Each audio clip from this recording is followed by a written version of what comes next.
Now, what leaders in the area, as we've mentioned throughout the course of the last several hours, are most concerned about is air quality. And Amanda Quintana has been talking to individuals how they're monitoring this and what they suggest people should do. Yeah, and you mentioned within a mile they want people to evacuate, but within 3 miles they want you to wear a mask. And we all have these masks because of coronavirus, but they obviously can protect you, too, from the particles that are coming from this fire.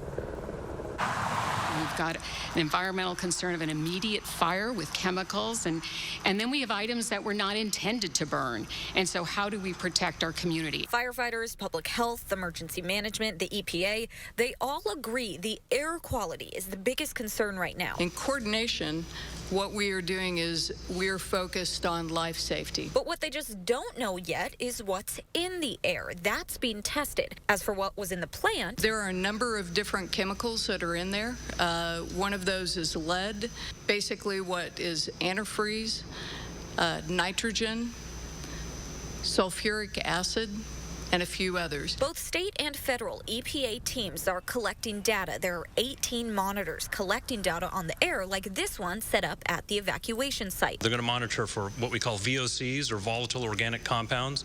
They're going to look for sulfur dioxide, and they're going to look for lead. That, combined with wind and temperature data, will give us a better idea of what the plume of smoke is doing and how it'll impact the people below it.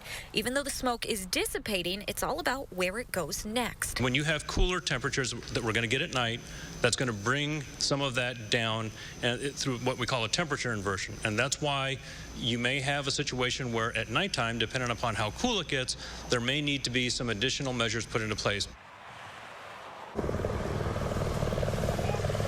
And the other environmental concern, like you mentioned, water, the Rock River. That's why they didn't fight this fire with water. They were worried about those chemicals getting into the Rock River and then into well water that a lot of these people in this area drink. Yeah, the Rock River flows from right here down into the Mississippi River as well. Certainly something they wanted to avoid. Amanda, thank you.